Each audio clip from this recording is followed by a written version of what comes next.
No, don't know yet. Questionable. Okay. Is it just like the same thing? You guys just maintenance on the same knee? Yep.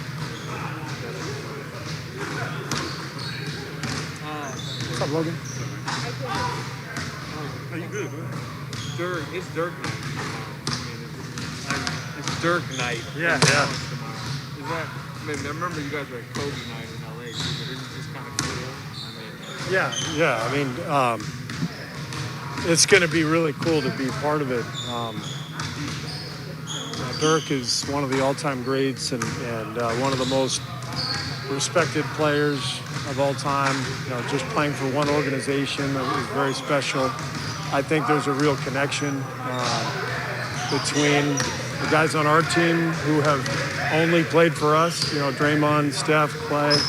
I think there's a connection to Dirk because of all the battles over the years, but also the respect of he did it with one franchise and helped them win a championship and became a Hall of Famer, and the way he carried himself, everybody has so much respect for him. So it's exciting that we're going to be the opponent. We'll be there to see it.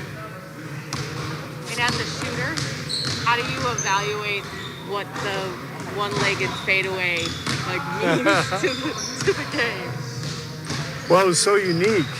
People hadn't really taken that shot. I mean, when you watch Larry Bird, he took a version of that shot, but nobody had ever used that footwork where you literally step back off one foot. And the way Dirk shot it, it was unguardable. I never saw anybody come close to blocking it.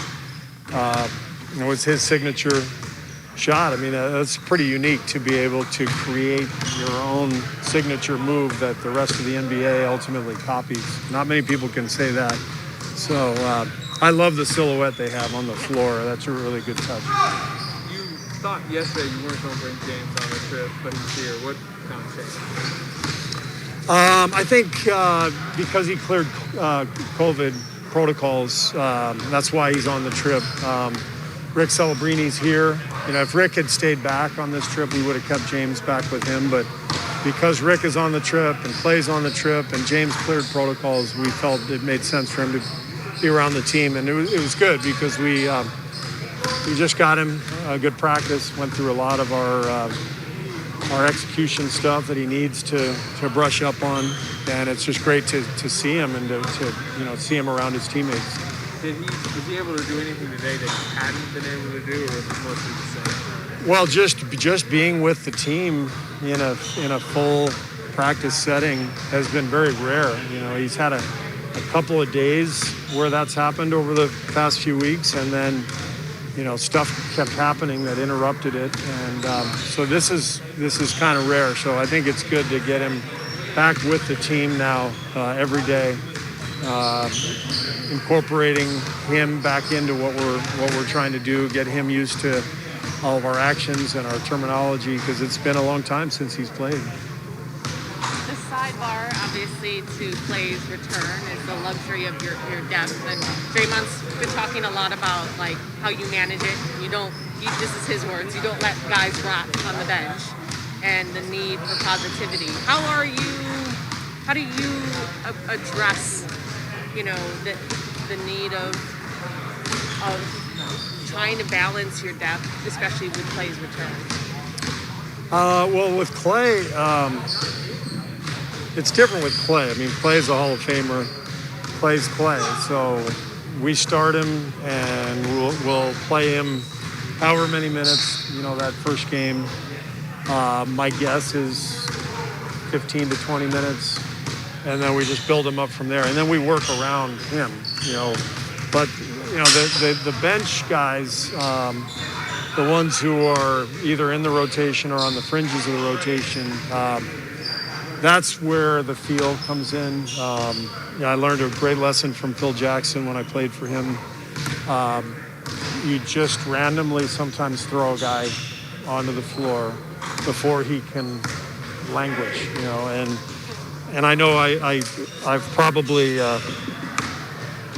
created some angst amongst our fans over the years by putting random guys into crunch time, but I totally believe it's important not only for the player but for the team And what I learned from Phil is when you do that, it keeps everybody engaged. But it also means guys are ready when their time does come, and inevitably their time comes. So it's I think if a coach doesn't prepare guys for their opportunity, then he's not doing his job. Have you decided on back-to-backs with Clay yet?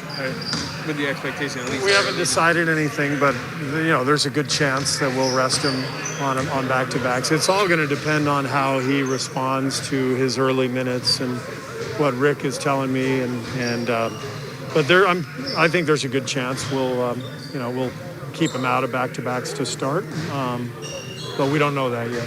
Is there a checkpoint still needed for him to get the official go-ahead for Sunday, or is it just like you guys just kind of have to get through the next few days without anything? Well, he's here on the trip. He's working. He's getting a lot of work in. He's not going to play on the trip. So we'll see how the next few days go. He's going to get some really good work in, and then we'll reassess when we get back in town.